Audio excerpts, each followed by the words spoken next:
Good morning বন্ধুরা, তোমাদের সকলকে আমার চ্যানেলে স্বাগত। তো সকাল সকাল স্নান করে রান্নাঘরে চলে এসেছি, তাড়াতাড়ি করে রান্না করে নিলাম। করেছিলাম ডাল, তারপর ভাড়ালি ভাজা, আলু ভাজা, পটল ভাজা আর ফুলকপির তরকারি। তো তাড়াতাড়ি করে নিলাম কারণ আজকে সকাল সকালে উঠেছি। আর এছাড়া আজকে সকালে বাবা পুজো দিয়েছে, সেজন্য আমি রান্নাঘরেই আগে এসেছি। আর ব্রত যেহেতু আজকে এক্সাম শুরু হয়েছে ব্রত, সেজন্য তাড়াতাড়ি করে একটু রান্নাটা করে নিলাম। তার এই তরকারিটাই বাকি ছিল, সেটাই করছিলাম।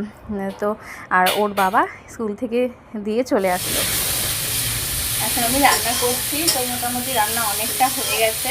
ছেলেটাকে স্কুলে পাঠিয়ে দিয়েছি, আর যেহেতু সোমবার আজকে থেকে ওর এক্সামও স্টার্ট হলো, তো খেয়ে দিয়ে স্কুলে চলে গেছে, বাবা দিয়ে আসছে মাত্র।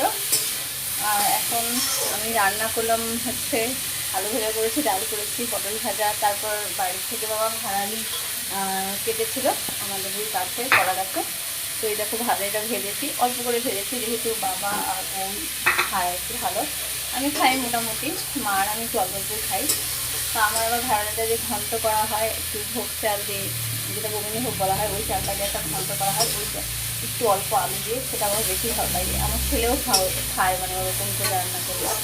তো ভাজাটা বাবা ভালো খায়, ও ভালো খায়, তো অল্প করেই করেছি। আর এখন তো সিজন না, তাও ফুলকপি এনেছিল, তো ভাবলাম যে ফুলকপিটা করে রাখি। তবে ফুলকপিটা একটু গরম জলে ভালো করে কারণ আনসিজনের যেহেতু ফুলকপিটা, তাই ভাবছি ও বললো। আর আমি এছাড়াও অন্য সময় ফুলকপিটা একটু গরম জলে ধুয়ে নিই, কারণ প্রচণ্ড জানি না কি একটা কেমন একটা স্মেলও লাগে, মানে গন্ধটা কেমন একটা জানি লাগে। আর জলটা যখন ফোটানো হয় সেই জলটা আমি যেখানে কাছেও ফেলি না, মানে গন্ধটা আমার কাছে ভালো লাগে না, একটা আলাদা জায়গায় ফেলে দিয়ে আসি।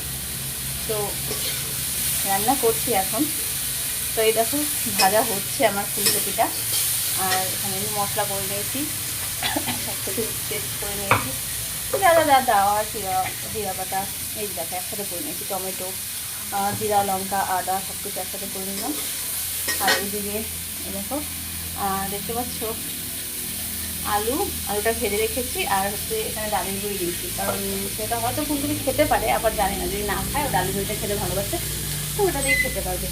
আর এদিকে না জানলাটা খুলে রাখা যায় না, আমি হাওয়াটা মানে যে সামনে দিয়ে গাড়ি যায়, সেই হাওয়াটা একদম মুখের মধ্যে মানে তাপটাও লাগে, আর গ্যাসটাও মানে নিভের মতো হয়ে যায়, ওই জন্য একটু জানলাটা মাঝে মাঝে বন্ধ করছি যখন হাওয়া আসে।